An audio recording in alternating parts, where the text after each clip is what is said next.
Welcome everybody to another edition of Friedman Adventures. It's really great to be back with you all. While you're here, please do me a big favor and subscribe to Friedman Adventures here on YouTube.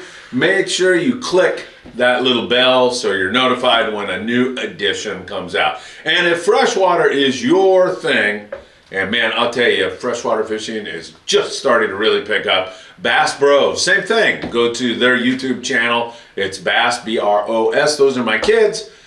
Subscribe, click the little bell, and you can follow both of us on Instagram and Facebook. Well, we've got a great show for you again today. My good friend, Bobby Leinau. Bobby, it's great to see you, my friend. Good to see you too, Phil. How you doing? How's everything? I can't complain, man. Just been fishing a little bit in between the weather, and things have been good. We got a lot of stuff to talk about. Bobby's a pro. He's fished all over the world. He's going to talk about yellowtail, sea bass, all kinds of tackle tips. Of course, you own Big Fish Bait and Tackle for how many years? I did. I owned Big Fish Bait and Tackle for 18 years. Wow. And, we must be getting old. I am. We were really known for our surf fishing and our beach fishing, that type of stuff. But we were definitely a sleeper tackle shop when it came to like outfitting bigger boats and stuff.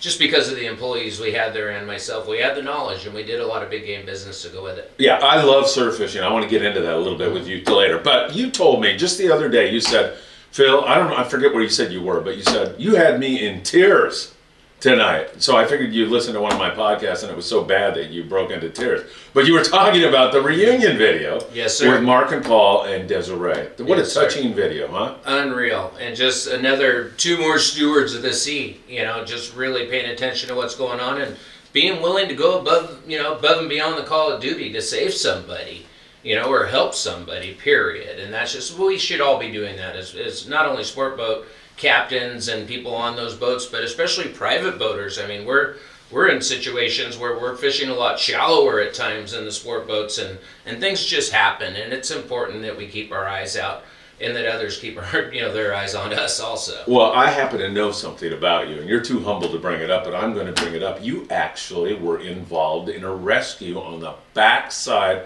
of Catalina Island. As I recall, there may have been two people that didn't make it, but you were instrumental in saving some fishermen. I believe they were fishing on the backside of Catalina Island. Tell us that story. Yes, this is we're going on 3 years ago now, and this happened to be a center console that was fishing on the backside of Catalina at a place called Freddy's Beach. And Freddy's Beach isn't known for being the most treacherous spot in the world, but there is a reef outside of it. There's a real gravelly beach, as I remember, correct. Right? Yeah, that's correct. And it's in between China Point and Salto Verde. It's on the east end of the island. And this boat, being unfamiliar with the area, there was 5 fishermen on a center console, and they were inside of the reef and didn't know it. There was a little bit of swell, west swell coming in, could have been 3 to 4 feet, and a couple bigger swells came in and actually rolled their boat over. Did you witness this now? Did you actually see it happen? I did not witness the boat rolling over. I had just so happened to be fishing on a small boat. I was in Avalon for the weekend on a larger yacht that had a big rubber boat that was designed for fishing also. And I was up west of them, up towards Ben Weston, and a friend of mine that runs a boat called the Boardroom was fishing down at Freddy's Beach.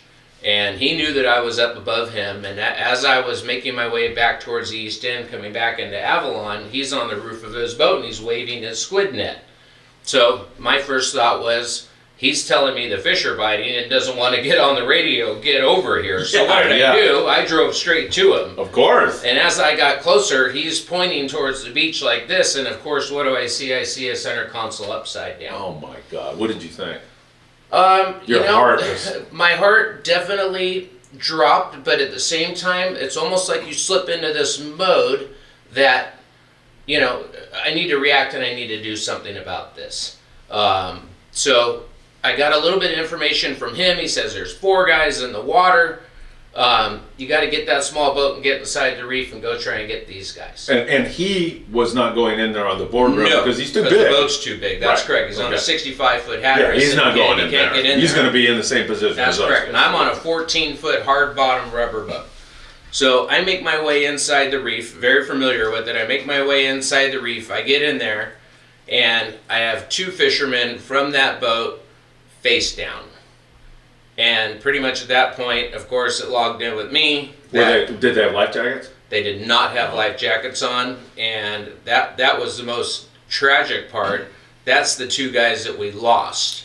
Now, there were 2 other guys that were waving their arms and saying, help, help, of course.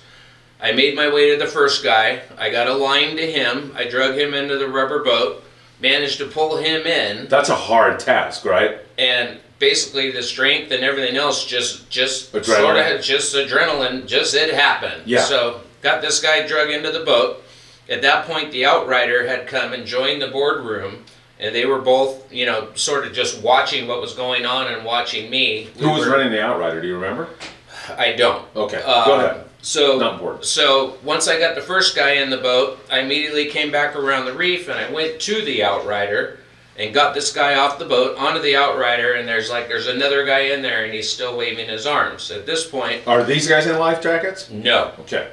No. Wow. So time is of the essence. Time is of the essence, that's correct. And somehow either myself or the outrider noticed there was a truck up on the side of the hill, and there's a gentleman who's scaling down the mountain to get to this boating accident. I beat him back in there and was able to get to the second guy. Well, while I was at the outrider, I told the guys there's no way I can do this alone again. Now things are settling in, what's happening. Yeah. One of the deckhands joined me on the rubber boat. We went in and we got the second guy that was in the water and waving his arms. Thank God. We were able to get him out, and also the guy that came down the hill at that point had made his way to the water. He got in the water, swam underneath the center console, not even knowing if there was a passenger under there or not, and there was actually air in between the boat and the water, and he was able to rescue the guy that was underneath the center console. Oh my God. So you have no idea, and this guy, who was this guy? A good Samaritan? To this day, I don't know. Wow. Still don't know. I feel another reunion video coming out here. Somebody from Catalina. So, did it have a good ending? Yes. Did it have a tragic ending to go with it? It's Yes. kind of like the Mark and Paul thing. I mean, we talk about what a wonderful story it is, but Desiree lost her whole family, and there's 2 human beings here that died, Yes, right? That's correct. Did they die needlessly? I mean, the fact they didn't have life jacket. Let's talk safety also here Yes. for a moment, right? What I believe happened is them not being familiar with the island and where they were at, and really paying attention to the weather and paying attention to the swell. Yeah. Okay, when we have all these opportunities to, whether you're going to an app or a weather website that says that the swell is going to be 4 feet today, or it's going to be 6 feet or 3 feet or whatever. Those are things that we learn to keep us out of the shallow water, because those waves are going to be breaking onto the beaches on the backside of Catalina, just like it breaks here in Huntington Beach or San Diego. It's the same thing. So these are inexperienced boaters. Yes. Bottom line. Yes. And do I know that for a fact? No, but my gut tells me Sure. inexperience. And they didn't have life jackets, do you think, or they didn't have time to put them on? I believe they had life jackets on board, because there was quite a bit of stuff floating on the water, all the way from tackle boxes to, I believe I did see life jackets. There was a debris floating field, also. pretty good That's debris correct. field, Big yeah. debris field from what was inside the boat. Yeah. And so the guys that you rescued, what was their demeanor? Well, were they in shock? Were they Definitely shock. I don't even remember having much more of a conversation with them besides screaming and yelling at them to grab the rope, saying, "Do you want to live?" Because at that point they were so exhausted that there was just really nothing they could do. It wasn't like they were swimming and ready to just hop into my boat. Oh my God! It was me screaming and yelling at them, asking them if they want to live, to be able to get the rope so that I could pull them to my boat and get them in. You're thinking to yourself, how can I motivate these guys to summon any amount of strength that they have left to get in this? And what I came up with was, how bad do you want to live? Pretty good way to do it. Yeah. So, and did that work? It did work. Yeah? It did work. Yeah. Because I was moving around enough with that swell myself that I just couldn't get right on top of them either, and they just had no choice but to grab my line so I could pull them in. Wow. Thank God the guy in the boardroom was there, and he saw it. Thank God he had that squid braille and waved you over. You thought it was going to be a wide open yellow or a sea bass bite. It turned out to be far more important than that. That's correct. Wow. Do you look back at that very often? When you watched the Desiree video and you said you did break into tears during that, did it take you back to that immediately? Immediately it did. And, the day that happened, I can remember going back to Avalon and getting back to my job. I was working on a yacht at the time, and and pretty much carried on with my day and didn't really share it much with people besides the boat owners I was working for. And it really wasn't until the next day when I woke up that it really had settled in, and it was like in my stomach, and I was just sort of saying, wow. And the visual of the whole thing just has stayed with me and still with me today. And it all came back to me immediately when I saw your story. And here we go. I'm going to say it again. The same thing I said to Mark Paisano.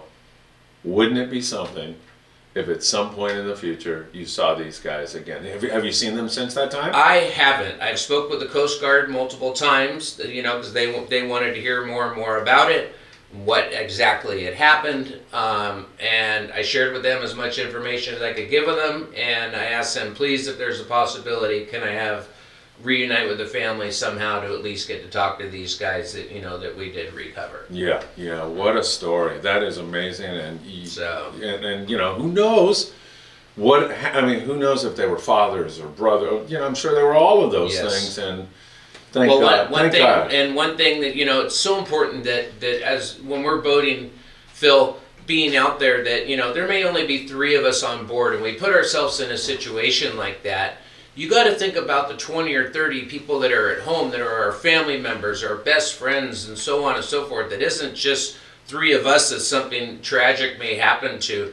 Think of the 30 people, the loved ones at home, from those 3 anglers, what they get to deal with the rest of their lives, just wondering what happened out there. Sure. Or Bobby's gone, or Phil's gone. Sure. And that, we don't think about that stuff. And when it comes to safety, you have to think about that stuff. Your family at home needs you to be safe, so you make it back to the dock. Yes. And it just isn't that important to be fishing in 15 foot of water when the swell's 4 foot and catching a white sea bass. Write it off for the day. Yeah. Go do something else. It just really isn't worth it. Watching the weather is so important. Wow, I agree. There's no way. I don't know how I survived running a little commercial boat out of Redondo and going all the way to Tanner and Cortez, because we were not. I think we had life jackets on there, but when you're 19 years old, you feel infallible, or you feel like death is not ever going to visit you. Do some really stupid things. I have to agree with you, Phil. I was the same way. I'm 50 years old now, and when I was 17, 18, all the way to 25, 30 years old, I was the same way, invincible. Oh, my boat won't sink. I don't need this safety stuff, that safety stuff, bad weather. It was we just go. And that's just the way it was, because the fishing was just, that important. Yeah. And it's just not that important today, as I've gotten older and dealt with some of this stuff and even heard other stories, that compare to this one. Yeah. Because the few times you do bring it up to guys that do a lot of boating, there's quite a few experiences out there like this. Oh, yeah, absolutely. That people have dealt with. And I can tell you one thing, and we may get to touch on it later, but I'm involved, and I own an app that's a free fishing app online. We're going to talk about that in great detail. And it drove me to write a pledge of safe boating that lists about life jackets and lists about letting somebody on the beach know where you're going to be going and approximately how long I'm going to be gone. And it just, it all jives to that if you don't get back to the dock at 3 or 4 or 5 o'clock, at least you can contact somebody at home, contact the Coast Guard and say, hey, he told me that he was heading for the east end of Catalina and had plans to be back in between 3 and 5. It's 10 o'clock at night and they're not back. At least it gives the Coast Guard or somebody a chance to get to where you may be. Yes, exactly. And also very important to put on there, my wife insisted on this all the time, make sure that the insurance agent who has the life insurance, I have a phone number that I can contact him right away. Just kidding. So we're going to get into your app next. I just want to say one more thing. There's another life you've saved, and I don't know if you remember, but there was this hopeless alcoholic who couldn't get off the booze and was a mess, and you took him to his first AA meeting. You bought him his big book, which is the AA Bible, pretty much.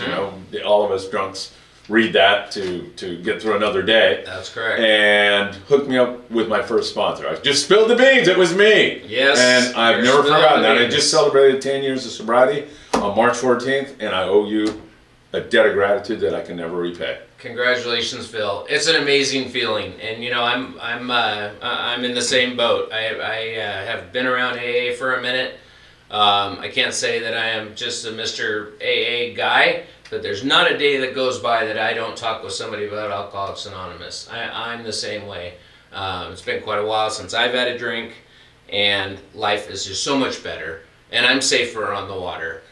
Absolutely. Because of it. People are safer around me, too. And people are safer around me, too, Phil, that's for sure. And congratulations. I mean, you got to be able to... Thank you for making it happen. You got to be able to feel that, about how much better it is to... One day at a time, man, right? Well, I'll tell you what, the way I like to say it is, I don't know what time you woke up this morning, but I woke up at 6 o'clock. So if you woke up at 6:30, I have a half hour more sobriety than you have, because yesterday's long gone and the plan is to not drink today. Exactly. All right, let's get into we got to talk surf fishing, we got to talk yellowtail Let's fishing. do it. Let's talk about the app first of all. One Stop Shopping. It's a brand new app and it's free. Tell us about it. Yes, the name of the app is Code Group. I love the name, man. Okay, so Code Group, for people that don't understand what maybe Code Group may be, it's a group of people that owns a private boat, or even sport boats do this, and you may be a group of 4 or 5 friends that own a boat, and you guys share your fishing information together and try and keep it a little bit quiet to Absolutely, everybody else. right? So Yeah. that's how we came up with what's called a Code Group. And you can even do this in freshwater fishing. If you have 4 or 5 bass fishing friends, you guys have a Code Group. Yeah, And my kids are always like trying to get intel, Yes. especially when the tournament's coming So up. the whole idea is that even if you're fishing, you're talking to the guys that aren't fishing, so that when they get to go on the next day or two, they know what's up, and then they're reporting to the guys that aren't fishing, and it's important that you report to everybody. Okay, so that's how we came up with the name Code Group. It's to attract fishermen. Yeah. What we wanted to do is become a one-stop shop. As we know that the internet and these apps, there's so much information available regarding sport fishing landings, booking trips, fish reports, weather, you name it, is out there. And what happens is there's so many different sites that you have to go to learn all this information. Well, what Code Group is, when you download Code Group, which is free, and you click on the menu button, you'll see squares on the menu that shows fishing reports, book a charter, weather. Okay, let's pretend we're clicking on weather. Well, there's about 10 weather sites that are out there that can tell you all about the ocean and what's going to be happening. Wind, waves, you name it, anywhere you want to go. So right along there, you can click on your favorite weather site, and it'll take you right to it. How about we want to book a charter? You click the book the charter on the menu. Every single landing from Oxnard to San Diego is on there. You scroll on down, I want to go out of 22nd Street Landing. You click on 22nd Street Landing, here's their boat schedule, here's who they have going, and on down the Just west. makes it so easy. And it just carries on. Yeah. So the beauty is the ones, when I say one-stop shop, is that we're not continually opening up new tabs on the computer and having to go to 10 different places. Yeah. You're getting all the information in one spot. Easy. And the app's Easy. name is called Code Group. You can get it on Apple Store, get it everywhere else, and it's free. That's the best part. Yeah, heck yeah. That's awesome. It's a Yes. fountain of information. That's great. And we talked about safety being an issue, so the weather app comes in there. You've got all kinds of other aids. We're going to do a deal. I think we're going to have our podcasts on your website. You have a Yes. website also, right? That's correct. BigFishTackle.com, which has been around for over 20 years. Yeah. And we've introduced Code Group on BigFishTackle.com, and you'll also not only be able to learn about your podcast and the Bass Bros podcast Yeah. on the site. It's going to tell all about it. But if you actually just want to be on the homepage and watch a podcast, you'll be able to do it there. Perfect. Also. So then you don't have to go anywhere from there either. Yes. We love it. Yes, and back to the safety, I definitely want to touch on it. When you do download Code Group, you'll see Boating Safety Pledge. If you guys could please, if you get on the app, take a look at that, read the pledge, sign the pledge. It's so important that we're safe out there. We're stewards of the sea, keeping an eye on others, and we all need to make it back safe to our families. Absolutely. Let's talk some fishing, man. Please. Just yesterday, now we're taping this in March, but yesterday you were up in the Santa Monica Bay. I believe the biggest WSB you've ever caught is 71 pounds. You That's say correct. that you had one that was every bit as big as that yesterday. And before, this is the time of the year where when you're fishing on the beach, March, April, this is when you get your really big fish, right? That's correct. Whether it's yellowtail or sea bass, when Yeah. you're fishing at the islands this time of year, when you're fishing up the beach, down the beach, this is when you're going to catch what we call your tanker white sea bass.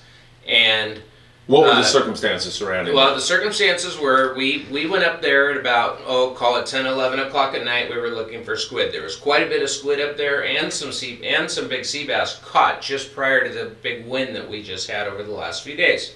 You're fishing the squid grounds, obviously? That's correct. Yeah. So the squid, the wind went away, so we went up there, and the squid had vanished. And we could not find a stick of squid to fish with. Luckily, we had about 30 or 40 medium to large size mackerel with us, which we'll always take for a go-to, because this time of year, those fish, they just eat mackerel, especially the ones that are on the beach, because there's mackerel all along the kelp lines.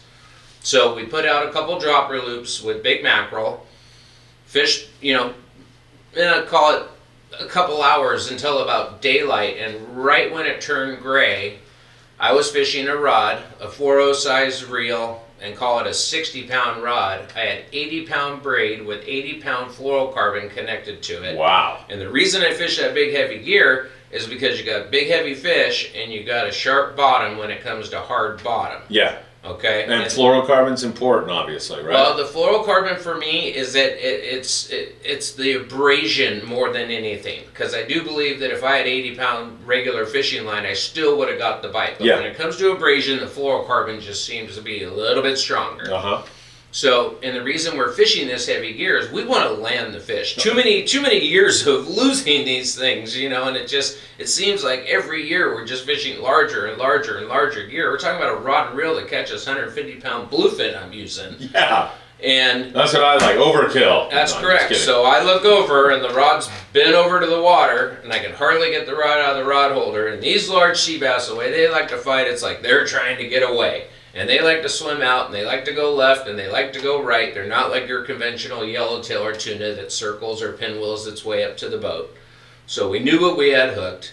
Fish is about 15 feet from the boat. We're getting ready to gaff it, and I get a look, and I have that visual of what that 71-pounder was. This fish was all of that 71. If not, it had another 10 pounds on it. Are you kidding? So as the fish gets a little bit closer, my friend's got the gaff out. He actually even starts to reach out to get the thing. Oh, no, I don't want to hear this. And my rod tip goes straight. Ah! And the fish chewed through my 80-pound. Oh, no. Yes. Chewed through the 80-pound, and I got a piece of line back to look like a shark had gotten to it. Jeez. And those white sea bass, they have teeth. I don't think people realize that, right? They don't, and they do have teeth, and all the way down to when you hook these things deep, their gill breaks also are just extremely sharp. Will make you bleed. You stick your hand up in there. Yeah. So when they do inhale a live squid that you're fishing with a slider or you're fishing with a lead head, and it gets down in here, you lose quite a few of them. Yeah. Oh my God. I know you well enough. You know what you're looking at. Oh, yeah. You're telling me that fish might have been 10 pounds bigger than? Like an 80 Fish could have pound? been 80 pounds. Yes. Oh my God. Heartbreak. Were the expletives flying? A little bit. And I'm telling myself, that's never going to happen again. Am I going to catch a fish that big? But I may just catch one that big again. Hell yeah. The fish is still there, and there's got to be more. Did you watch it sink out? Was it one of those painful... Swam away nice and slowly and waved its tail at me as it went away like this. Jeez, what a fish of a lifetime. Yeah. Heartbreak. How about the guys on board with you? Were they dying too? Yes. Yeah. Yeah. Jeez. And when are you going up there again? Well, being the squid was gone, I'm gonna play the pelican a little bit and sort of wait for some information. Yeah, right on. And for those of you that don't know what the pelican means, the pelican's usually waiting for you at the dock when you get back with the bait. Yeah. Right? Instead of going out fishing. Exactly. That's playing pelicans waiting for some information and then going. Exactly. So, because that spot is that, fishing up in Redondo and that whole canyon up there, it can be very hit and miss. It's not like once it gets going at Catalina. We've had some phenomenal yellowtail fishing already this year at Catalina, in between the weather, but once it gets going, it keeps going. We've had 6 weeks of just some big, giant home guard yellowtail, and it's been phenomenal. We've been catching fish. The smallest fish we've caught has been 28 pounds and the biggest has been 41 pounds. And there's not a whole lot of information floating around. I mean, a lot of people are saying, well, it's rock cod now. And yes. There's no surface bite really. And that is not true, is it? That is not true. And it's been strictly private boats. Out of probably my last 6 trips, I've seen 1 sport boat anchored up there. And they didn't get a bite for about an hour, and the captain pretty much had no choice to move because they were catching nothing. Is this an anomaly, or does this happen every year? Do you see these fish most every year? Every year, early season, you will definitely catch your yellowtail. The size of these fish is definitely a little different than usual. But all these fish bigger? Are bruisers, Yeah. yes. And we started fishing 30-pound line for these things, and we're losing as many as we were catching. Today we're fishing nothing but 50-pound for these yellowtail. Yeah, I would think, man, or even up from there a little bit. Who knows? Give us some strategy. Private boaters who are listening to this next winter, because winter we're into summer now when we're doing this show airs. What do you do? Where are you fishing? An opportunity and something to look for. This time of year, you have the light boats are there, and the light boat is a smaller boat. There's a lot of commercial squid fishing going on in the back of Catalina. Yeah. And you got 2 different kinds of boats. You have a light boat that's got all kinds of lights hanging off the side and does not have a net on board. So that boat really only needs to be big enough to have lights. And then you have these big giant metal boats that have the net on board so that when the light boat brings the squid up, then the big giant metal boat with the net makes his circle around and nets the squid. Okay, these light boats are anchored up on what's called a squid nest. And that's where these squid are spawning and mating on the bottom. And they're spawning, and the fish are attracted to those nests. Okay? Of course, right? Yes. It's a big smorgasbord for them. So, when fishing's, those commercial guys, when fishing's really, really good and there's lots of nets going in the water, it tends to push the fish away. Okay? So, what do I do in that situation? If those boats you'll notice that when you get back there on your boat, how they're all sort of anchored up in a line. Well, they found that in 110 feet of water, that's where the majority of the nests are. And if I notice that I get there in the dark and lots of nets are going in the water, I'm going to go park my boat in about 125 feet or 130 feet. I'm going to get outside of them where the nets are not going on the water. Directly outside of them? Directly outside of them. I know that the fish are coming in from the deep. The squid's coming in from the deep into feed. Okay, and I'm trying to intercept those fish that are coming in. Where we hear about light boats, and there's a lot of guys that have the information. That's what you're sort of looking for, is you're looking for those squid nests and fishing close to those light boats during the day, which they really don't mind because their lights aren't on and they're really not working during the daytime. Yeah. They work at night. Right. But if I notice there's a lot of nets going in the water, again, I'm going to fish deeper than those boats are. What a great tip. And I really have success that way. Really? A lot of success. And these yellowtail, the same thing. We've found a zone of squid that there's just not quite enough volume of squid for the light boats and nets to be working. But it's still going to be a magnet to those game fish. But it's a magnet to the game fish. Yeah. And when you're looking on your fish finder for squid, all your sardine, your mackerel, your pelagic style bait is going to come up on a color meter, is going to come up in red. Okay, and when you're metering squid, it's going to come up 2 different colors for you because it doesn't have a backbone, doesn't have a big air bladder. It's going to come up either in a light blue or a yellow, depending on the brand of your meter.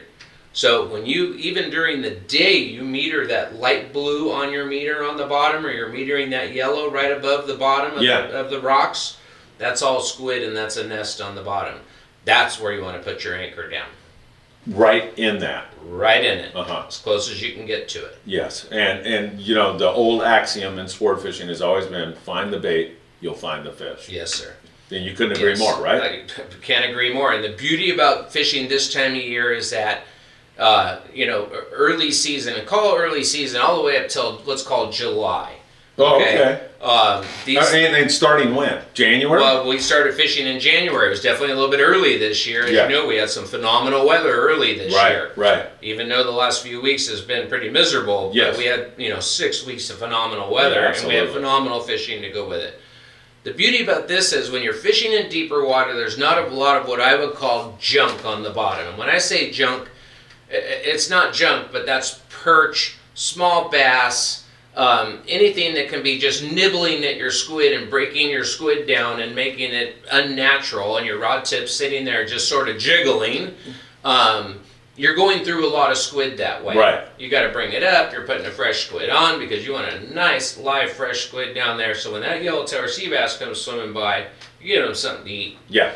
So because there's in the deep water, there's not a lot of that stuff. You don't need a whole lot of bait. Okay, where we've had mornings where we'll get there in just enough time to snag, meaning jig, which actually I have brought one of the squid jigs with me, which is your friend. This particular rod right here. There we go. Okay, this is what's called a squid snagging rig. Okay, and hopefully you guys can see this. Okay. They can see it, right, Steve? It's basically just like a mackerel style rig, which you would be using for catching mackerel, but this is for snagging squid. Okay, because 20 or 30 pieces of live squid will get you through your morning. Because you have 2 or 3 rods out at a time, it's not getting eaten up by that small fish down there. And people have in their heads, I need a tank of bait. And you don't, do you? Not this time of year, absolutely not. Because it's short and sweet. It's early in the morning, and it's usually over by about 9 o'clock. Now, there is a little more fishing to be done after that if you choose, but this stuff is right at gray light until about 9 o'clock in the morning, and then it's about over. Until what, sundown? You know, sundown is definitely not as good as the mornings. Okay. I've had some decent sundowns, yes, but for some reason, and I want to believe that that fish is coming in from the deeper water, and it's feeding time, and it's daylight, and they know that the squid's in there. It's been doing its thing during the night before the squid even leaves and goes out in the deep water for the day. And are tides important? Do you factor that in? In other words, I start looking at the tides a little bit more when it comes to fishing white sea bass. Yeah. So back to the squid rig just for a second. This guy is your friend. Now, because you may be on a spot, like I said, we're metering a little bit of the blue fuzz on the bottom. We've put our little underwater light in the water. It can be as small as a crappie light, as big as a big LED, whatever you want to use. But you do need a light? You do need a light to bring the squid up. Okay. So you're going to bring the squid up, and you can drop this down and snag yourself 20 or 30 pieces and have plenty bait. Yeah. Because we're soaking anywhere from 2 to 4 rods at a time, and the only reason we're really changing our bait is because the squid gets tired. It's not having a chance to swim around and getting the oxygen it needs because it's stuck to a sinker and a hook. Yeah. So eventually the squid's just going to get tired. Yeah. So after 10, 15, 20 minutes, we'll bring it up and replace the squid. But you just do not need that volume of bait because there's no opportunity to go around the front of the island and throw a bunch of chum and catch a bunch of calicos and maybe some smaller yellows because the water's just not warm enough yet, and it's not that time of year. Yeah. So this is essential. Essential. This is your friend right here. Yeah. Okay. Because you can get on a smaller area of squid that a light boat and a net is not on, that you've metered that blue fuzz. Oh boy, put the brakes on real quick and let's get the anchor down. Put the light out, up comes that little bit of squid. This is going to catch you your bait. I'm kind of bad sometimes at that needing so much squid. The other day we went out with Tom Durr on his little boat and we went to snag some squid. And we had probably 20 or, we had like 30 pieces of squid. And he's like, all right, let's go fishing. I go, God, hey, no, let's load up. And he goes, we got plenty of bait. Yeah. And I'm arguing with him. I'm saying, let's put in some more time here. And yeah. He told me to go to hell. And we like went, and we had plenty of bait. Like you're 19 again, right? Yeah, exactly. Like, let's load up. Well, the guy with the most bait wins. Yeah, exactly. Right. But he was right. You don't need that much. And man, that gives you such a huge advantage. So, I noticed you say, you put 3 or 4 or 5 rods out. So it's not, you don't have to be holding your rod. No, Do you prefer not to? And are you fishing dropper loop or what? I'm fishing dropper loop, nothing but dropper loops. Mm-hmm. I'm not fishing a slider and holding my rod. I'm not fishing a lead head and holding my rod. Or I'm not fly lining either. I have rod holders, and which a lot of boats do. You have your pole holders and your trans up in the back of the boat. And then up on your railing, moving forward, a clamp-on rod holder or 2. Okay, and we'll deploy, depending on the current and the conditions, and if the boat's swinging around, anywhere from 3 to 6 fishing rods. Okay, so we're fishing straight dropper loop, and I truly believe, because I've had boats right next to me multiple times this year, fishing dropper loop, holding their rods, not catching fish. Really? And my rods are bending over. You think it fishes better that way? And I believe it fishes better because as the boat rocks, it's just giving it, that's the only thing I can think of. It's giving that squid just a little extra movement. And guess who's been getting the bites? Us. Yeah. Well, I mean, a lot of guys in the know tell you, you want your squid to be moving. You want it when you're fishing sea bass. Yes. For sure. Are you positioning these baits at different depths or everything on the bottom? You know, everything's right on the bottom. Yeah. And my rule of thumb is 36 inches above your sinker. No more, no less. It just seems that year after year, day after day, I'll try it up higher. I'm going to stay away from the sharks and fish it higher. I'm going to try and fish it lower so I catch a halibut maybe. But on average, 36 inches, no higher and no lower. Okay, that's a good tip. And do you catch halibut at that 36 inch? Absolutely. Okay, so that's not a problem, right? Yes, no problem at all. Yeah, and heavy line and a big hook? Heavy line and a big hook. There's a couple different hooks I like. I like the standard Mustad. It's a 94 150 or a 91 74. It's the two stock numbers of Mustad hooks that we've been using forever. Yeah. Okay. Being you're fishing in that depth and you're fishing with squid, if the squid tells you that you should be using a 5-0, I want you using an 8-0. Okay? Because these fish are just swimming by. These are big, healthy fish, and they're opening their mouth, taking one breath, sucking that bait in, and they're not concerned that you have a hook that's just a little bit too big. Okay, and the idea is you want to get that fish hooked and you want to hang on to it. There's no reason to be hooking a 40-pound yellowtail on a 5-aught hook when these fish are not worried if it's an 8-aught. Oh, you're talking my game here, man. I like that. And then I also hooks, like, heavy line. Owner came out with a hook here 3-4 years ago. It's called an Aki hook, and it's just a longer shank hook, and it allows you to hook the squid right in the mantle, and then you can push the squid up a little bit and hook it on one more time. I really prefer this particular hook when I am fishing in an area that has that smaller fish, that pecker style, bites. Yes. Because I can hook my squid 2 or even 3 times, and my squid will last longer. Because these larger fish, I've had many times where my rod tip's shaking and the perch is biting it, and all of a sudden the rod bends over. Well, that big fish just got curious. He's seen that little fish over there nibbling on the squid. Well, he just came in and took over and swallowed. Yeah. Okay, so that hook really pays off for you, and that's a owner Aki. And I wouldn't fish that hook any smaller than a 7-0.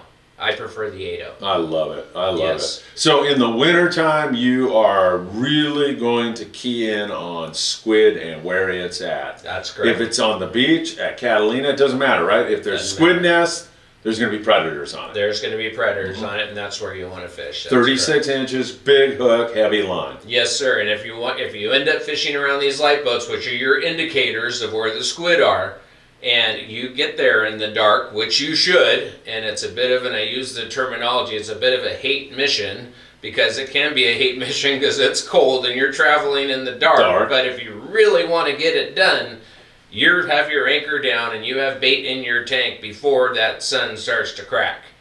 Okay, because that's when it all goes down. So on a typical trip to Catalina Island, what time are you leaving here and arriving at the island? And there's a couple different ways I'll do it. If I have bait secured from a friend, or I know the bait's going to be easy. Or you can purchase it from a light boat or one of those Or guys you can sometimes, purchase it from a light boat, and which even our new thing is I'm keeping a warm 20-pack of Coors Light on board, and I just wave that in the air a little bit, and then they just sort of wave me in. That's like a squid nest to those guys, right? They're like, yeah, you ain't kidding. It's amazing how good something like that works. It works better than cash. We can get them a big book in about 10 years. Exactly. But So back to, if I have the bait secured, or I know bait's going to be easy, or I just so happen to, have some that I got from a friend or whatever, pretty much I'm leaving Long Beach at 3 a.m. Okay. Oh, okay. Okay, and I'm taking what I would call taking it easy, and some people wouldn't say taking it easy. I'm going to guess you're going 18. If there's a little bit of moonlight, I'm running 18. Yeah. Okay, if not, I'm running 12, 14. You should. At night, you shouldn't be going full rack, right? No, absolutely not. So by me leaving at 3 a.m. and the sun comes up at 6:30, gives me plenty of time to get to the grounds, get to where I want to be, look around a little bit, get my anchor down, and I'm fishing right at the crack. Yeah. If I don't have my bait, I'm leaving after dark, meaning call it after dinner, after dark, 8, 9, 10 o'clock at night. And the reason I wait till after dark is because if there is a little bit of west wind during the day, Yes. it seems like when the sun goes down, that west wind backs off. Yes. So I'll usually wait it out till about 8, 9, 10 o'clock at night. That means I have my light on board, I have my net on board, and I'm prepared to go out. I may still get lucky and be able to buy some bait or get some bait from a friend who's already there. Yeah. But I'm prepared to put my light out and catch bait myself. Yes. I gotta give myself the time. Yes. Now, if it happens to be real easy and I get there and in 1 hour I make bait and the seas are a little rolly, I'll go right around the front and I'll drop my anchor where it's calm and get some rest and just set my alarm for 4 a.m. and then just go back around. There's no reason for me to sit there and rock my guts out all night long, you know what I mean? So I'm a bit fair weather these days. So the older you get, the more fair weather you get, right? You need to be able to adjust. Yeah. Adjust accordingly. And if it's, that's considered a camp out, leaving at, 8, 9, 10 o'clock at night, and just be prepared. Yeah. Because you got to get a little rest to go with it. Yes, So, definitely. Excellent tips. And so one more thing, if I'm a private boater and I don't have intel, but I know I've heard there's squid at Catalina, and do you just drive over there and start looking for light boats? I would definitely drive over, start looking for light boats, and start looking for other boats. Now that doesn't mean go park right next to those boats. Yeah, because you're going to get people PO'd, right? Yes, because those boats have intel, and the idea is you'd almost rather be 1,000 yards away from one of those boats or somewhere you need to turn your fish finder on and try and find some of that fuzz on the bottom that I'm telling you about. Yeah. To drop your anchor on. Yes. Because these fish have tails. And as you know, your friend Captain Tino, that's about one of the things he says. They have tails. They swim. It doesn't mean that they're just, they're stopped and they're sitting here waiting. Yes, yes. So you definitely want to go move around a little bit. Because also these bigger fish, these sea bass and yellows, they love to run out on the surface. And there's other anchors around. They love to get wrapped up in other people's anchor lines. You just can't really slow down a 30-pound yellowtail. They're like a freight train, yeah, right? and this stuff's going to keep going on here for another 90 days.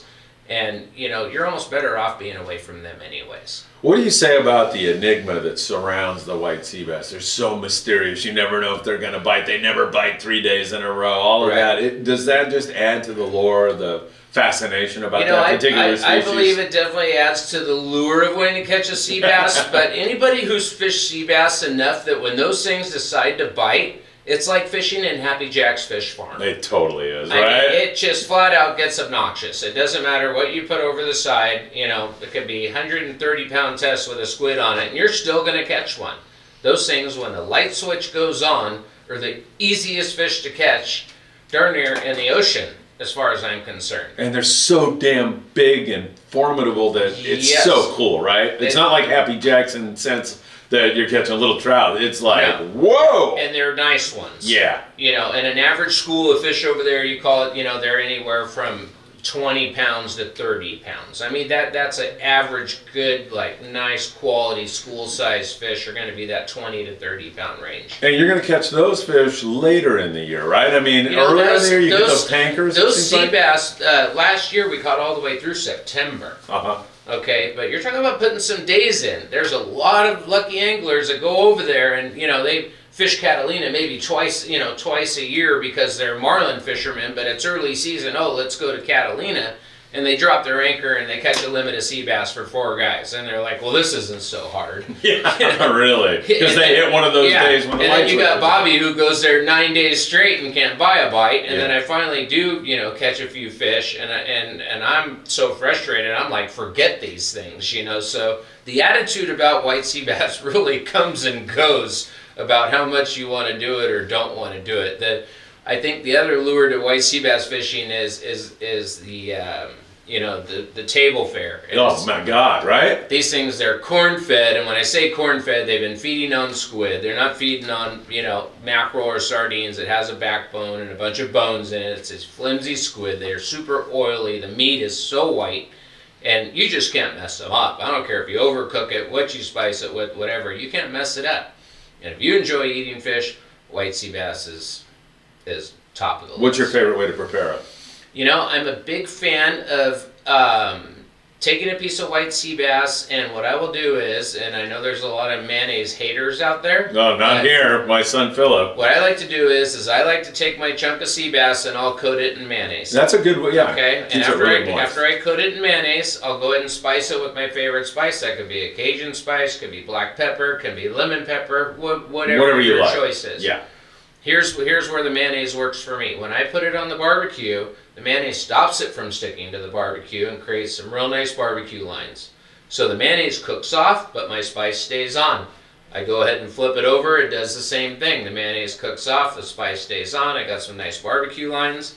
I like some white rice, and I'll put it right over a bed of white rice. Wow, and it keeps it moist, doesn't it? Yes, the mayonnaise. sir. Yeah. Yep, it holds it all together. Got it. Yeah, like you say, I've made fish tacos, the deep fried stuff. I've done ceviche. I've done so many different ways to do it, and it's really good. So in most cases, if I'm doing the mayonnaise trick and I'm having people over for dinner, I'll put the mayonnaise on the fish before they come so they don't see it. Yeah. Because they never know it. Once it gets cooked, they don't taste it. You say mayonnaise, and look what shows up. Mayonnaise, I can't remember. Here he comes. Honestly, him and my wife Ruth. Yes. I mean, Ruth is she's 115 pounds, but she'll put mayonnaise on. I don't know if it's a Costa Rica thing or what, but she puts freaking mayonnaise in her ceviche. I believe it. That makes me want to throw Yeah, she up. probably likes But I mean, her likes to dip her French fries in. Him and I love French fries. When they were kids, her and Ruth you guys were French We'd be fries. watching baseball games and you want ketchup or mustard for your fries? I go, no, give me all the mayonnaise you got. Yeah. Terrible. So, man. Let's switch over to, let me just ask you, we're going to get out of the topic we're in, and in just a general question. How important for private boaters is chum? Is that essential, not important?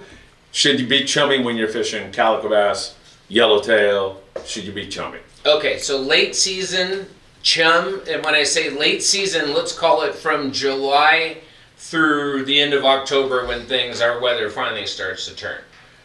I do truly believe that chum is important that time of year. This time of year, the water is cold enough that the barracuda hasn't showed up at the island or even local. The bonita really hasn't even showed up.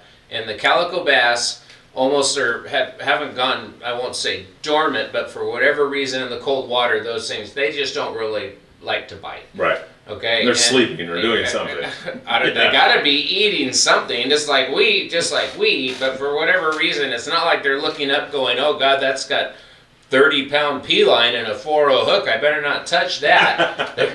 I don't know that anybody can answer that question why our bass fishing doesn't get good until the water gets warm. Yeah. Okay, so chum, once the water warms up, and when I say the water warming up, let's call it 64 degrees and higher. Okay. Okay, when it's below 64 degrees, I do not believe that chum is important at all. Really? Okay. Especially when I'm dropper loop fishing. Yes. Okay, because what's going to happen for me is when I'm dropper loop fishing out there and I start chumming, there's quite a few mackerel schools around, and there's quite a few sardine schools around, and some of this other stuff. And if that stuff gets on me, okay, it's really giving those big fish something else to eat besides doing what they're supposed to be doing, swimming across the bottom and eating my live squid. Yeah. Okay. I do want to touch on the live squid a little bit about a sport boat, and what bamboozles a lot of anglers is that we're out here with Captain Tino on the Freedom, and he's got his light out, and we have what's called a full float of squid. This squid is up on the surface, it's spawning, they're all piles of them locked up doing their thing. Yes. As you know. Yes, I know. And then we have 20 of us dropping down a fishing line with a squid on it. And we're looking in the water at the million squid that are in the water, and how could we possibly get a bite if you look at the percentages of that many squid in the water compared to us? Yes. So this is nothing I've read, nothing I've been told from DFG. This is just what Bobby has dreamed up. Okay, I'm going to see if it agrees with something else that another guy told me about something else. So what I believe happens is that, because all that squid that floated in the dark makes its way back down to the nest in the morning. Yeah. So now even worse, all that squid's down there along with mine. Yeah. Okay, here comes the school of yellowtail or white sea bass swimming through the nest underneath the boat. What's going to happen? In my mind, every single squid that doesn't have a hook in it and is not connected to an 8-ounce sinker goes swimming away.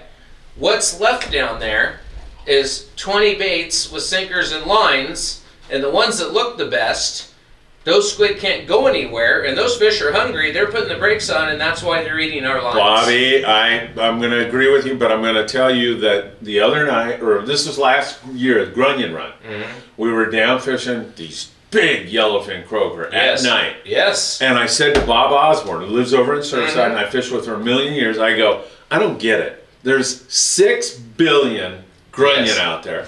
We throw this thing out there, and we're getting bit. And there are these giant fish. I don't get it. And he said, I think that those things start, and those grunion go, shoo! Yep. And what's left sitting right in front of them? Your bait. Your bait. I think that makes a great deal of sense to me, right? It's convinced me and gives me a reason to keep fishing in this full squid float. Yeah. Because I'm sitting there, and I can't be the only guy wondering. But when you're looking down on the water and you're standing on the back of a sport boat, and nobody can count as high as how many squid are up on the surface, let alone what's down below that. And then we have 20 lines in the water, and they're choosing our squid.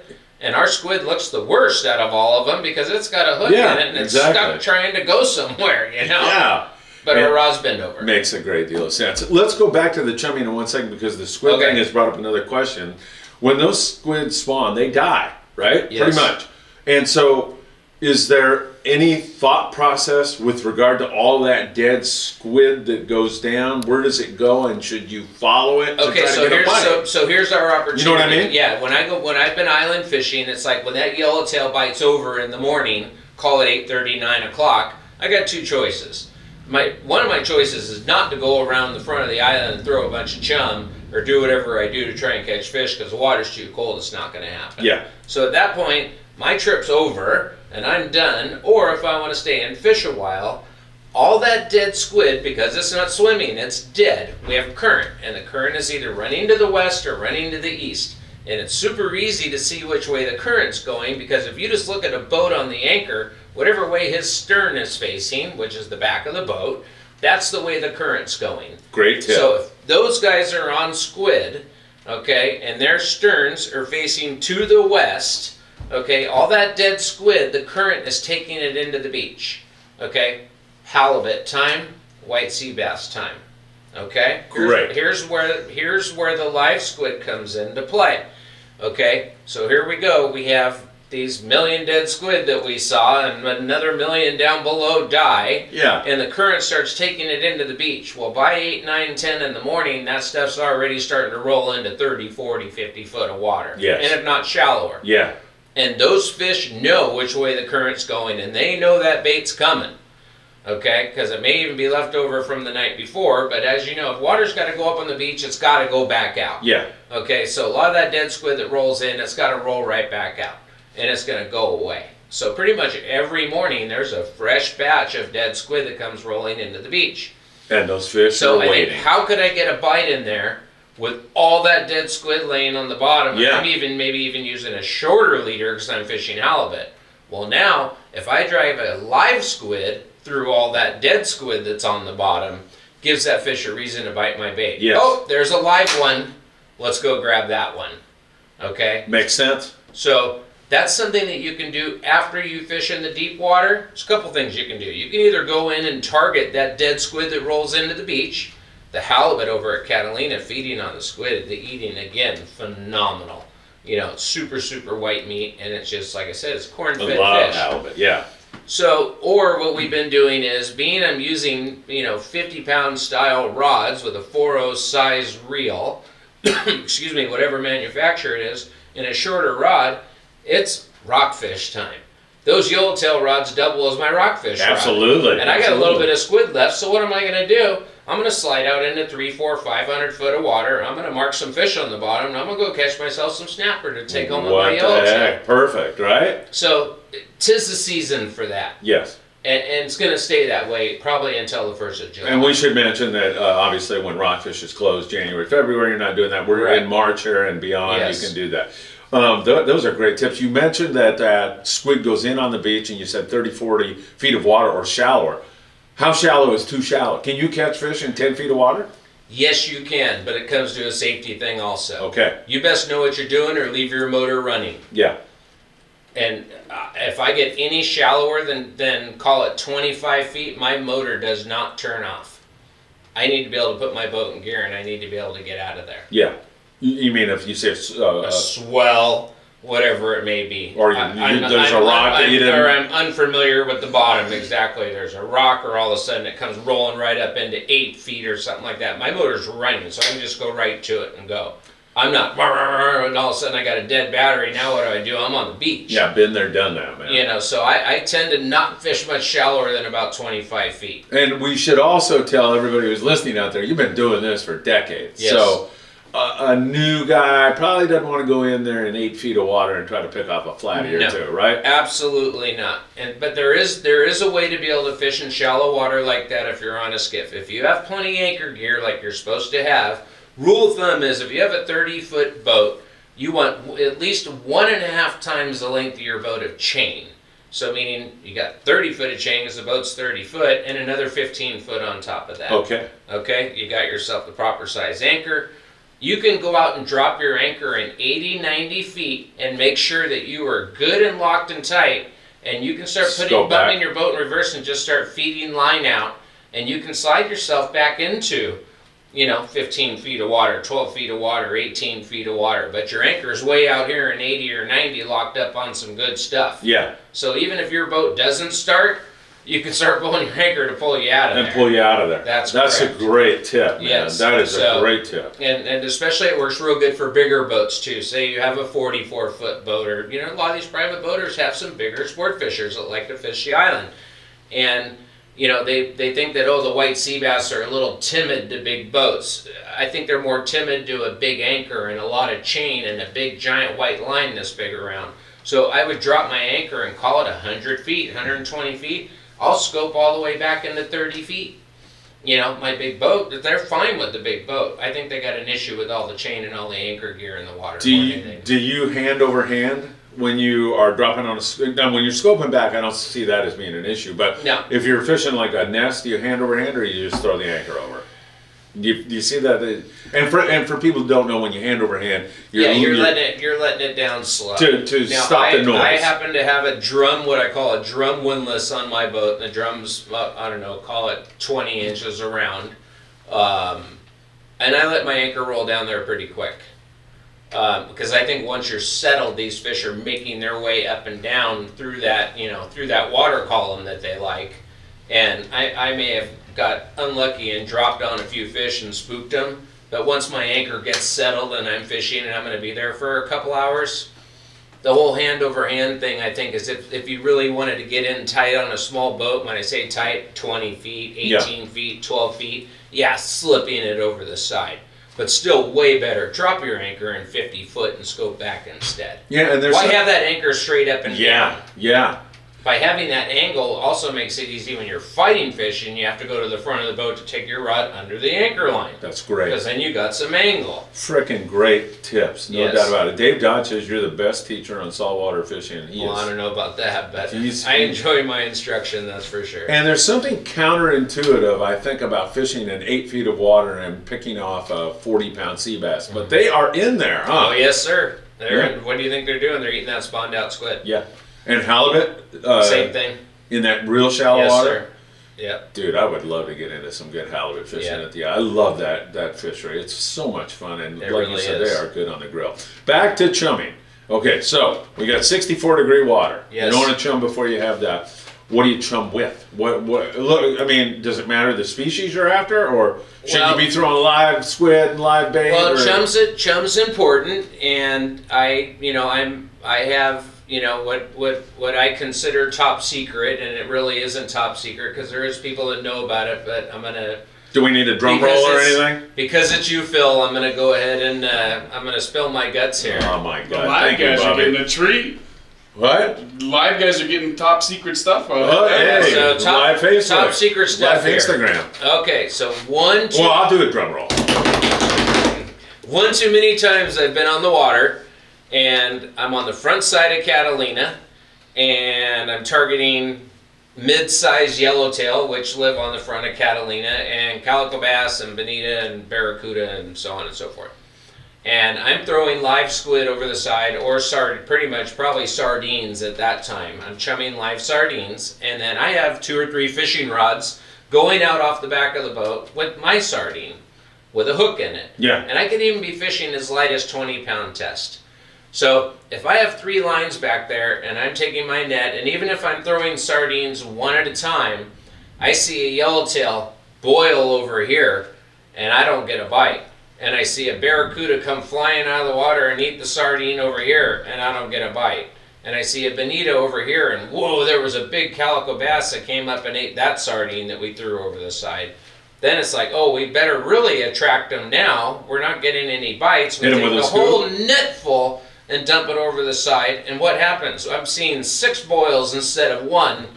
And I'm still lucky to get a bite. Yeah. Okay? I'm giving them everything else to eat, and a reason for them not to eat my sardine that's running a little slower than the ones I'm throwing over the side, because it's got a hook and fishing line connected to it. Yeah. So, after many, many years of watching this and struggling, not real sure how I came up with the idea. I don't even think it was somebody that told me. But what I started doing is I started bringing a chum bucket with me, which is designed for shark fishing. Yes. And basically it is ground up fish in a bucket. Okay. Do you do this yourself, or do you go buy a chum bucket? I go buy the chum bucket. Okay. Yeah, and chum buckets, West Marine carries chum buckets. All the tackle stores carry chum buckets. Yeah. Is there a preferred one, or does it matter? I work with a company called New Fish Haul Bait Company. Oh yeah, Kent. Yeah. Great guy. Great Love guy. Kent. Can't beat him. Yeah. Wonderful guy, and I love giving him the business. Good. Kent. So, what's up, brother? So when you're using a chum bucket, what everybody wants to do is they want to put holes in their bucket and tie it to a rope and hang it over the side, okay? So that the chum goes out. Well, great thinking. That's what you're supposed to do. Yeah. So when I started doing that, I started having some problems. When I wanted to move the boat and I went to just put the bucket back on board, I got chum spilling out on my deck. Okay, then all of a sudden I have a friend of mine who's playing deckhand, and he's back there with a 10-inch fillet knife trying to cut into the bucket, and he's getting ready to cut his hand off trying to cut. Yeah. So what did I do at that point? I'm still dangling my bucket over the side, but I started bringing a battery-powered Makita drill with me and a nice-sized drill bit, and I started drilling holes in the bucket rather than having to take the knife and cut with the bucket. Worked phenomenal. Yeah. Because no danger going on Yeah, at yeah, all. yeah. Zero danger. Nice distribution of my chum being hung over the side, and everything's good. Still, same problem. I take the rope, I bring it over, I put it on board the boat, I got a mess again. Yeah.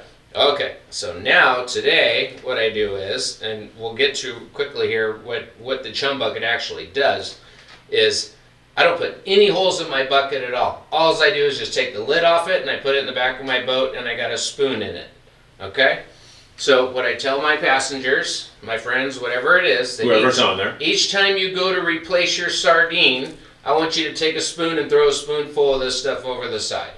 I have visions of the boat in Jaws where they were throwing that over. Spooning it over the side. Yeah, okay? exactly. So now I'm controlling the chum, how much chum's going out, I'm controlling it and I'm keeping it steady. Say we're using mackerel for bait, and the mackerel stays in the water longer than a sardine because it's just stronger. Hardier. Okay, I'll tell them, hey, throw some chum over the side or whatever, so we don't lose that routine of every, call it, couple minutes or minute or 3 minutes, whatever it may be, a spoonful going over the side. And when I say a spoonful, I'm talking about a spoon this big around, because it's all you need to really keep that steady flow going. Gotcha. And that bucket will last me all day long, sun up Easily, to sun right? down. Yeah. Oh, no problem. Even a small bucket will get you by at times. Yes. So using the chum bucket, what I've found is that the chum brings up that little fish that we like to call the junk, the blacksmith perch, the blue perch, your real small calico, that type of stuff. That stuff all will cloud up behind the back of your boat. And when I say cloud up, meaning like when you're looking in the water, it just looks like a cloud of fish. Like you can see through a cloud in the sky, you just see all these fish, but you can still sort of see through them. You've drawn all that little stuff off the bottom and off the surface right to the back of your boat, and it's waiting for the next spoonful of chum to go over the side. Right. Now your mackerel or your sardine, I like to put past that cloud of fish that's behind the back of the boat, whether it's casting off to the side and letting the current taking it back, or if I can get a good enough cast to at least pitch it over the top of that stuff so it starts going back. Now, when it comes to the game fish, here's how I'm hooking the game fish. I truly believe that these yellowtail, call it bonita, whatever you want, here it comes, curiosity. They see Whoa. all these little fish doing their thing. Something's going on. Something's up, yeah. Something's going on. Okay, so we're going back to a chum bucket rather than throwing sardines over the side. If I was throwing sardines over the side and the chum bucket, and I was doing both now, chumming live sardines and the bucket, okay, here comes the yellowtail. Well, what are they going to do? They're going to want to bite the one that doesn't have a hook in it. Yes. Okay. You already explained, like you're throwing all this bait, you're not getting bit, but you're seeing these fish blow out. So now I get the curiosity level of the game fish coming in. I'm forced to get a bite because the only sardines or mackerel I have in the water has a hook in them. That's correct. Absolutely good. Yeah, And, I like that. I mean, it has tripled my catch. Really? Absolutely tripled it. Wow. That I can sit next to even a sport boat that is brailing live sardines. When I say brailing, those are whole nets full going over the side. And I'm on a 26-foot boat with a chum bucket and 3 guys, and we have 2 yellows going at a time. And the captain of the sport boat is up there wanting to pull his hair out and shaking his head. What are these guys doing? Because he's been watching us long enough. He sees we're not brailing sardines over the side, nor could I ever have a bait tank as big as his to be able to do that. Yeah. And he doesn't know I have a chum bucket because it's down on my deck. Amazing tips, man. Yes. That is so good. Yeah. And is that for, that doesn't, you don't do that offshore, do you? When you pull up on a kelp patty or something, do you? No. This is all island coastal fishing. Yes. San Clemente Island, Catalina Island, Santa Barbara Island, I don't care where Tied to an island, right? That's Do you do it like, let's say you're fishing local, with Iser's my Reef anchor or gun. Yes, something like that? absolutely. Yes. Especially to get the bass going because there's all kinds of perch and all that kind of stuff on the rocks. I get the perch going, what am I going to catch? Rather than waiting, you know, these local bass spots a lot of times, just once you finally start catching a couple fish and you start bringing them up and so on and so forth, I think that's sort of, it takes these spots like time to build is what you'll hear from a captain. Oh, we're going to sit on this thing and let it build. Yes. Meaning, what does that mean? Well, meaning like the fish will build up underneath the boat and start biting better. Yes. And it takes to catch a couple to do that. And to get the little bit of cut squid that they're chumming in the water, that we're going to let the stuff build up. Yes. Well, the chum bucket just expedites that process. Yeah. Like lickety split, that stuff's on you. Yeah. As, you know, that stuff starts going down, you get a little bit of perch back behind the boat or whatever's back there, and all of a sudden here it all comes. And it just makes it happen twice as fast. And you get that stuff, that perch going and stuff, and you're not catching a bass, you might as well go to the next stone and try it. Because you just set up the perfect scenario for that bass to bite. Dave Dodge is a big one on this too. And Dave's been on a previous show. You guys have won quite a few bass tournaments, haven't you? Together, yes. Yeah, he's big on that too. He took Will Ebersman and myself out, and I posted these giant sand bass we got. Sir. And chum bucket was really important. And the other funny thing that with fishing with Dave that particular day was he had no electronics on this boat we were on. I forget the reason we were on that boat, but he just lined up his land bearings and got on that rock, tiny rock, first time, and we were catching these giant. But that chum bucket was really important. I've heard some guys actually put it on their anchor line and drop the chum bucket down deep. Is that something you've tried or thought about? I have too, and Don Brockman actually, when he first built the Freelance, and I was a kid, I was filling in part-time Corby Jackson, who, you know, Capt now runs bait boats. Yeah. I was darn near pinheading, trying to become a deckhand. Okay, he actually used to fill a gunny sack, whether it was dog food or chum or anything he had, 50 pounds of it, and tie it off to his anchor and then send it down 50, 60 feet. Yeah? Okay, and the current would make that stuff come back behind the boat. And by putting it on his anchor and sending it down, nobody knew what he was doing. Yeah. Other boats around him or anything like that. Right. So basically the same process. You know, but yeah, you can put it on your anchor line, but again, you're cutting holes in the bucket. What happens when it's time to move and you put that thing on board the boat? You got a mess on your hands. Yeah. One other thing I want to touch on about being able to do it by hand. When I'm doing it by hand, say the seals get on me, okay? I can put the brakes on the chum immediately, and that cloud starts to disperse because I'm not chumming the chum bucket anymore, and then the seals sort of get over it and they'll sort of go away, and then once the seals sort of go away, then I can start feeding that chum back in the water. and I got real good control over what's going on behind my boat. If you do have sea lions on you and they will not leave you away, do you drive away? Or can you catch fish with the sea lions around? You know, I've definitely caught fish with the sea lions around. When these yellowtail get hungry, you know, they're going to eat. They just are. You know, when they really get in the mode and they get in a trance with that chum bucket. For some reason, I mean, like I said, I've parked next to a sport boat that had at least 2 or 3 bent rods at a time, anchored up next to him, started using the chum bucket, and was able to suck all the yellow off of them to the back of my boat, and we put 15 fish on between 3 of us, and we were done. And the guy's sitting there going, what just happened? Yeah. And the chum bucket just sucked all that stuff away. Wow. Yeah. What a great tip. If you're going to fish the breakwall for calico bass, chum bucket or no chum bucket? You know, would be an anchor thing. If you're fishing on the anchor and you're trying to bring the fish to you, yes. Drifting with it, no. It doesn't make any sense, does No. it? No. Yeah. Inside or outside of the breakwall? What do you like to fish? You know, Rapid fire surprisingly, questions. outside. Yeah. No, this guy was telling Although me inside. I like outside. although the also. inside does hold. It does. Yeah. But you would prefer outside? Yes. Yeah.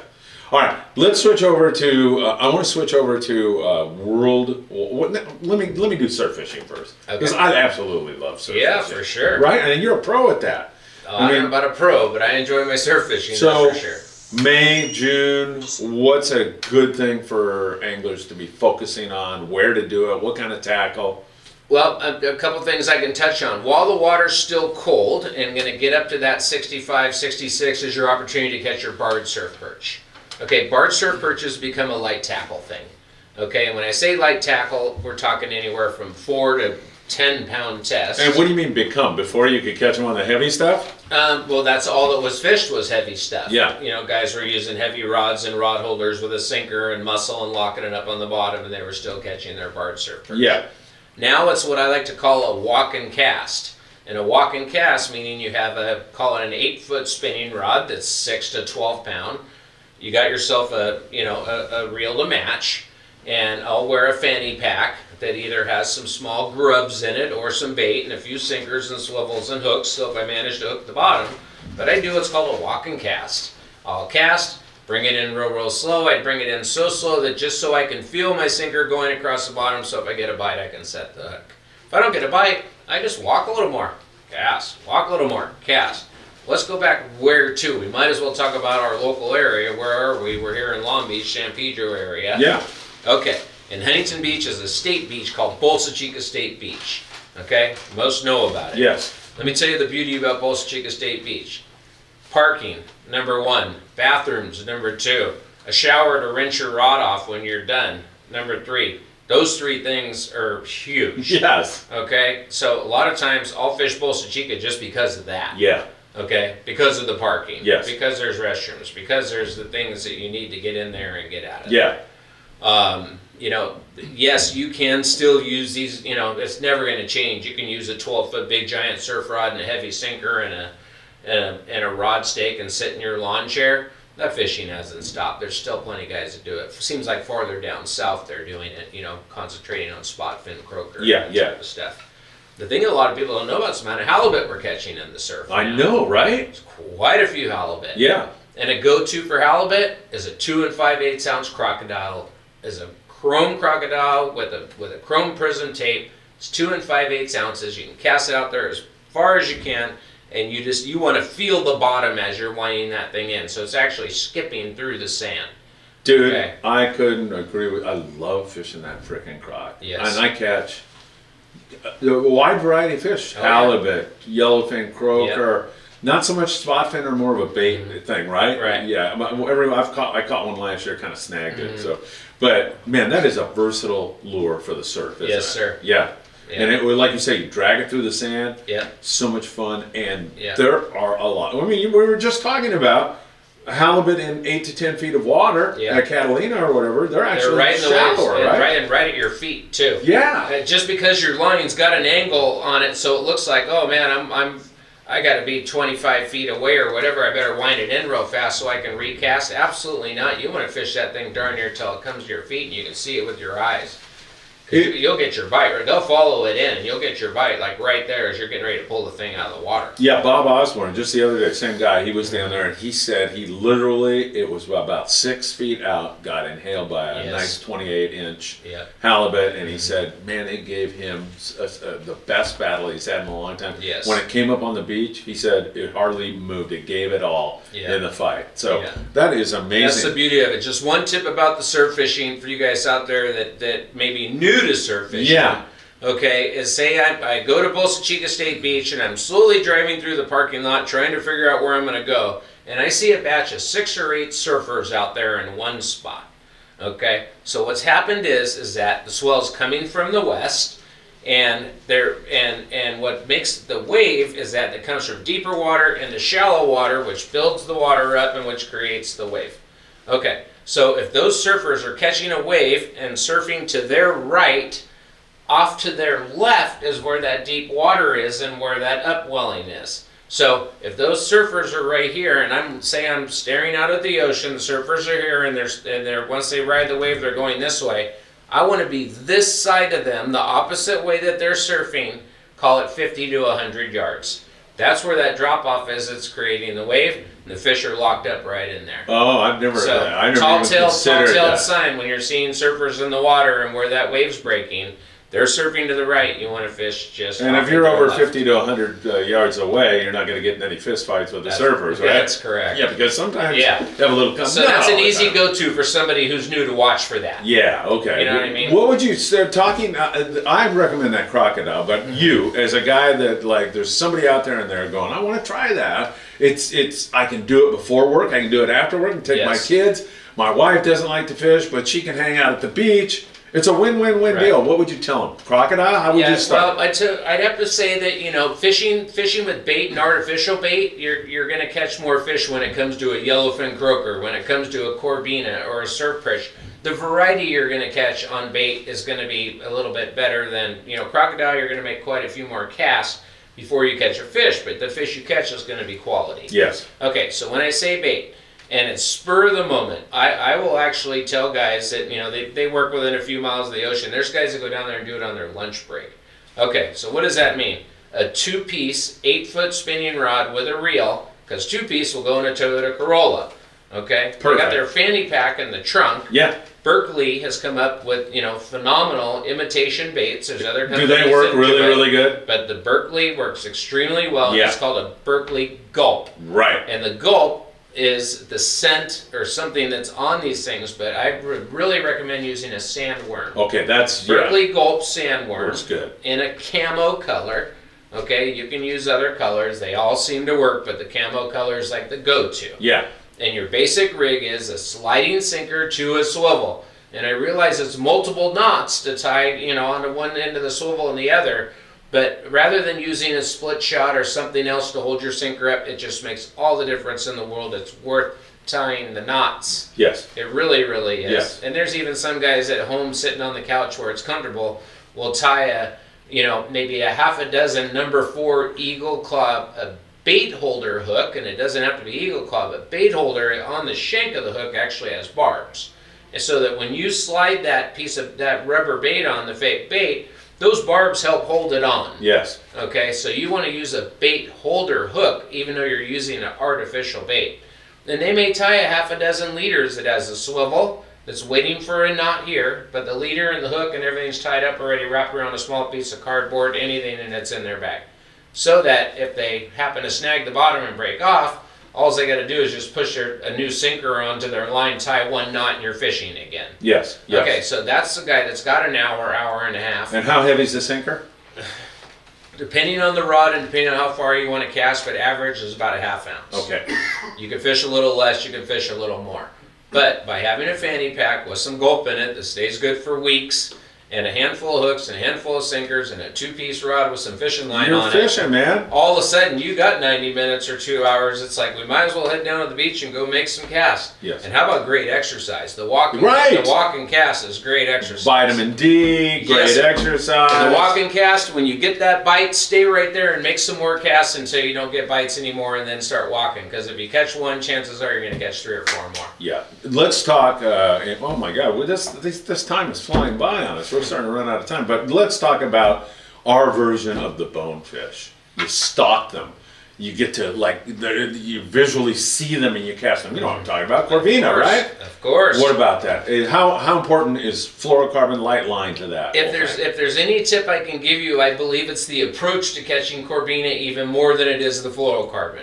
Okay, Corbina like fresh bay mussel and they like sand crabs. That's like their two go-tos that they really like. I believe the mussels, the smell is the attractant, and then the sand crab is very, very natural. Yes. And short and sweet. When it comes to Corbina and you see those things moving and say they're right in front of you and here comes a half a dozen good ones swimming right on by you. And they're right there, right, Bobby? Oh yeah, right in front of you. Yeah. You can see them. You need a good pair of polarized sunglasses, but you can see them. Yeah. Okay, I will almost darn near get on a trot or a run to get 10, 15, 20 yards in front of them and make my cast because I want my bait settled on the bottom looking as natural as possible as they're approaching it, and they come up to it and they're like, oh, there's something to eat, boom, and they eat it. Yes. Casting right on top of these things. Spooks them. Not saying you're not going to catch one. Yeah. But you don't stand a chance instead of leading them. Wow, I love that. You want to lead them. You see them. You want to get your stuff in. You want to get out front of them. You want to make your cast, get your leader stretched out, and make sure that bait's laying there perfectly. And give them that time to get there. And they get there and all of a sudden they just make that little turn, pick your bait up, and boom, you got it. And people can't believe how close to the beach those things truly are. They're right on the beach, aren't they? Right on the beach. Yeah. And they fight Yes. they put up a good tussle, don't they? Phenomenal. Yes. Yeah. And it's one fish in the surf that you can really enjoy eating. Yeah, that's absolutely true. Although, I have to tell you, I eat a lot of yellowfin. I love yellowfin croaker, No, there's man. nothing Fish wrong with it. tacos. Nothing It's wrong good with stuff. Those yellowfin will eat the croc pretty good at times also. But you're right. Fishing lures, seems like you get bigger fish, and there are days when guys fishing bait are just whacking them, and Yes, I'm sir. catching nothing. Yes, sir. But I still stick with my lure. I like to do Yeah. that. It's really fun. What's the best time of the year to surf fish? You know, What do you- as the water gets warmer, it's more that the species seem to change. Yeah. You know, where right now you're definitely you're going to catch your yellowfin croaker and your barred perch. We're going to start moving into the barred perch is going to slow down. The Yep. yellowfin croaker fishing is going to get better. Your spotfin croaker is going to get better, and your Corbina is just going to get better and better. Yeah. Some of my best months for Corbina have been September. Yes. The water's pressing 70 degrees. Yeah. They love that warm That's water. when it gets real, real good, and you can be out there in a pair of trunks and be walking, and with the water rushing up your ankles and keeping you cool, and fishing can be a lot of fun at that time. Yes. All right, we are starting to run out of time, but I do want to hit, and we're going to have you come back, obviously. Well, it's But- good. Today we're passing out some good fishing tips. Exactly. But I Instead do. of just telling a bunch of fishing stories, right? Well, who knows? I think we may have a reunion video coming with the guys. at Never Red know. Wouldn't that be wonderful? That would be just another fabulous thing. But I did want to ask you a worldwide, give me a venue that you love to fish in our beautiful world outside of the United States, and a special memory, if you can think of something. I would have to say, hands down, Cabo San Lucas. Really? Is your most stock spot that 12 months out of the year you can go to Cabo San Lucas, you can get a really fair deal on a plane flight, a really fair deal on a boat, whether it's a Ponga or a big boat, a fair deal on a hotel. The food has just gotten real good down there. There's even a Costco down there now. I mean, it's become very Americanized. The Baja California Sur Tourism Bureau, I know those guys. They're going to love you for this. But Cabo, the beauty is no matter when you can go, even if that just magical vacation time comes up from work, hands down, you want to catch something year-round that's out of our country that can be a sailfish, a marlin, a dorado, a wahoo, a tuna, and all kinds of game fish off the beach also. Yeah, right? That's served by down there. I don't believe there's another place in the world that offers what Cabo San Lucas offers. Really? Yes, and I've fished Australia. I lived for 5 years on the Big Island of Hawaii. I fished the Hawaiian Islands, scoured them. Fished as far down as the Hannibal Bank in Panama. I've spent a ton of time down in Panama, and it just year-round, hands down, Cabo San Lucas. Well, I agree. And I mean, just talk about the beauty Yes. of that arch and that gorgeous scenery down there in Baja. And then throw in Baja hospitality and Yes. the lovely people that live in Mexico and especially in the Baja Peninsula. Yes. Can't find better Oh, people. if you're, as an American, if you're willing to open up your heart to them, their heart will open up tenfold. Yes. And they'll do anything for you. It's wonderful. And I love what you said about the time of the year. Really, there's something biting almost Yes. all the time. And sometimes when it's like winter time here, or definitely getting into that fall time, man, that's when there's some of those big blue marlin and black marlin. Yes, and sir. that big stuff shows up down Yeah, and the there. beauty about Cabo, too, there's stuff for the whole family to do in Cabo. That's right. You That's can swim with the dolphins in Cabo. You can Yes. snorkel. You can go sailing. You can go kayaking. They'll drag you on a rubber banana behind a panga. You can go out there and Exactly. just go out there and get wet if you want. That's the beauty about it. And then also you do some investigating online. There's always a deal to be had down in Cabo. We're all on some kind of budget. It's not like we can all, just go order up the Grand Suite and go fishing on the 70-footer anytime we want. So there are some phenomenal deals year-round that happen down there that include fishing, that include, where you stay, and a lot of times they're even throwing the food and drinks in. I know. It's really remarkable. Well, Bobby, it has been a fascinating podcast, no question about it. I've learned a lot. I thought I knew quite a bit, but I've learned a ton. Let's circle back. Please. Like the White House press secretary circles back all the time. Let's circle back to your app one more time. Just remind everybody about that one-stop shopping. Yep, the app is free, and the app's called Code Group, C-O-D-E and Group, Code Group. And the beauty about that is we really tried to create a one-stop shop rather than having to go to a bunch of different weather sites or all the different landing sites.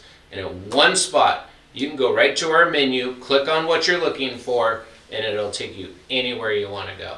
Excellent. Bobby Leinau, what a pleasure. Thank you so much. Thank you for having me, Philip. And thank you, everybody. And once again, don't go anywhere without hitting that subscribe button and the little bell. If you're a freshwater angler, don't forget Bass Bros, same thing, Instagram, Facebook, and YouTube. Also, we have 3 charters on the Amigo that are filling up fast. They're 2-day trips. You want to fish with myself or Philip or some of the other guys that are part of Friedman Adventures, make sure you go to www.friedmanadventures.com. Bobby Leinau. Peace, fellas. All right, thanks again, everybody. Thank you, Phil. We'll see you soon.